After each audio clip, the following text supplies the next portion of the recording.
Right, we've been for a visit down London on foot, nobody's at home, so we're going to ride back. And a picture of what looks like a football, but given the history of the textiles around here, it's probably a yarn ball, a woolen ball.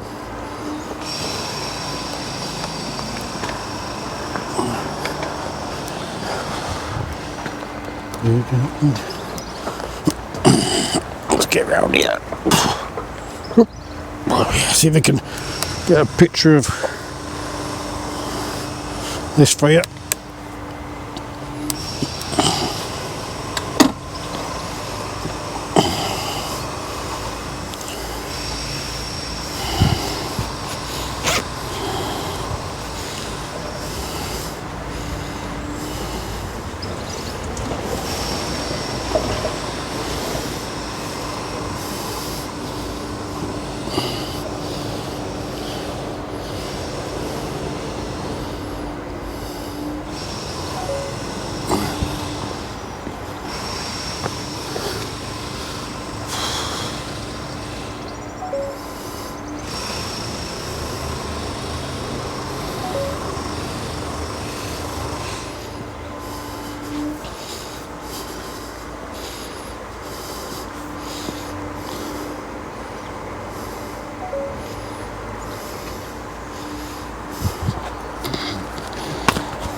I just stopped a little while because there's a bit of local history here in Canal, all about the cow boats. Yeah, that the woolen ball I was on about, it was a fender spool and splice, an artwork for the Canal by Josh Smith. It is designed based on the woven rope fenders which were used by boats on Rochdale Canal. Fenders were attached to the front of the boats to protect them from impact and to preserve the lock gates. The sculpture is carved in Kilkenny limestone. The canal basin on the opposite side of the canal was a canal basin where boats moored to load and unload their cargo. The black stone in the paving represents the outlaying of the canal basin on a much smaller scale. Maps of the area show that the basin had been filled in by the 1900 and is now covered by the building on the opposite of the bank.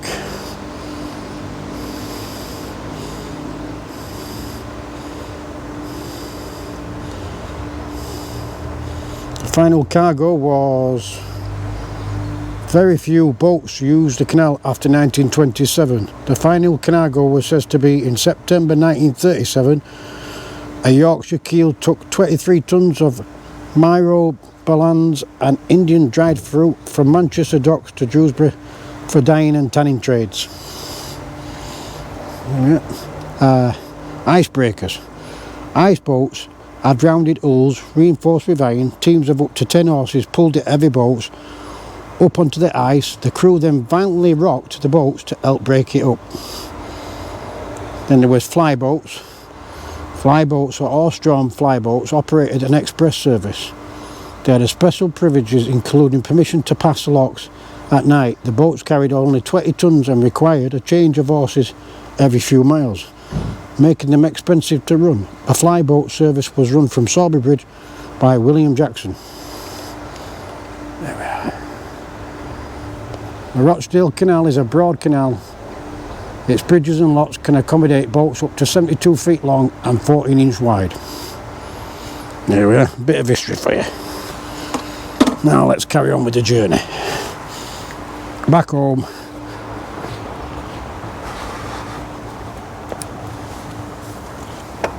Here we go.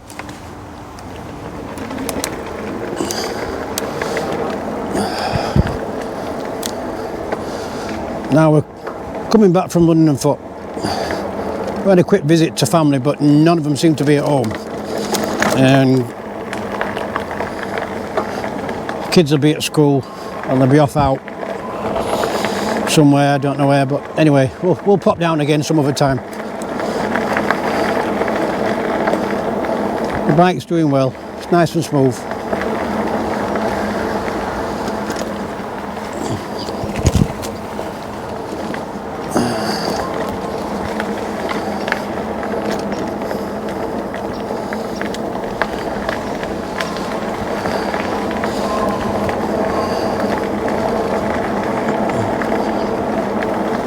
Don't know if you can see that.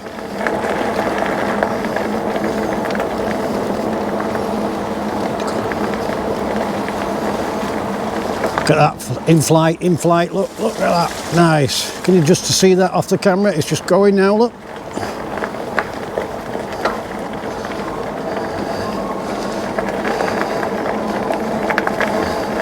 Heron, that's it, heron. Let's just stop further on here, I'll probably fly off again when we get closer to it. There it is, look, can you see that? There we are, so shoot off now, watch. Yep, there we go. Having a race with an heron. Beautiful. The gentleman walking on here will stay on the left. And the gentleman can move to the right. Oh, yep. So we're not speeding, we're not in a race. We're just taking a nice leisure ride out before the beginning of the start of a 12-hour shift.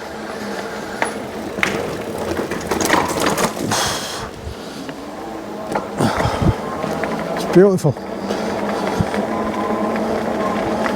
Countryside, canal, weather's not so bad. Fresh air, can't beat it.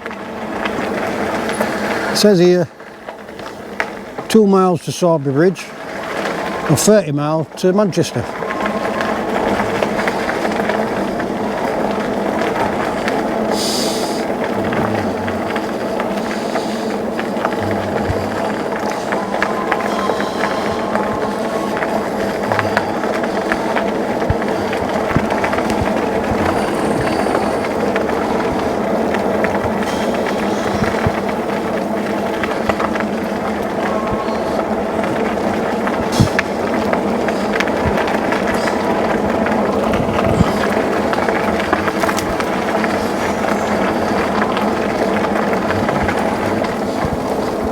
You go quiet for a while, it's just I'm concentrating on the ride and letting you guys have all the view of the Rochdale Canal back towards Sowerby Bridge. Like I say,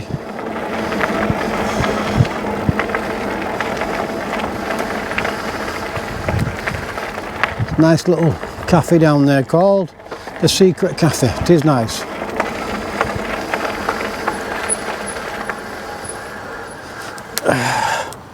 Rochdale Canal restoration. This bridge restored and reopened to the navigation by Calderdale Metro Borough Council as part of Manpower Services Commission community programme, opened by Miss DJ Ainsworth, Area Employment Manager, on the 30th of September 1987. There we are. Let's get off here and push it through.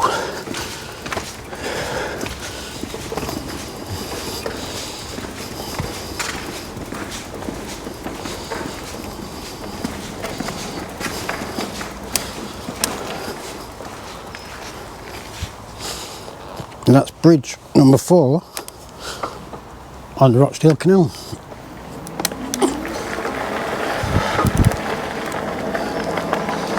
The Calderdale River Trust, Canal and River Trust volunteers coming up.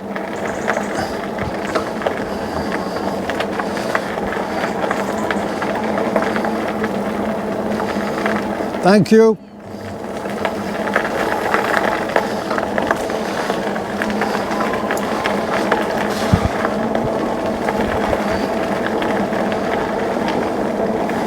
Like I say, it was just a short journey today because 1, I've just got my bike back out for service, and 2, just trying all the video and audio equipment ready for the big ride to Manchester.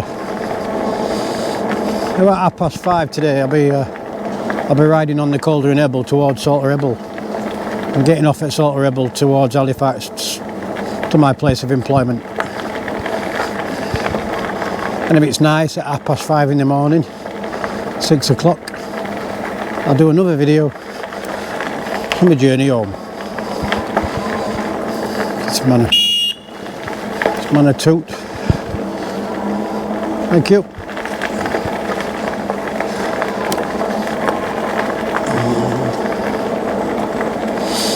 So that's the stretch to and from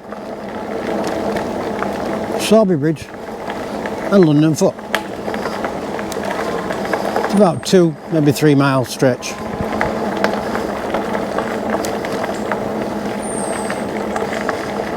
And bridge number 3. Slow down. Might get through it without getting off. There we are, look. There's nobody coming and we just slowly went through. That one you can go up or over. Or there's a road that leads onto Allins Mill Lane. You can go up and back on the road.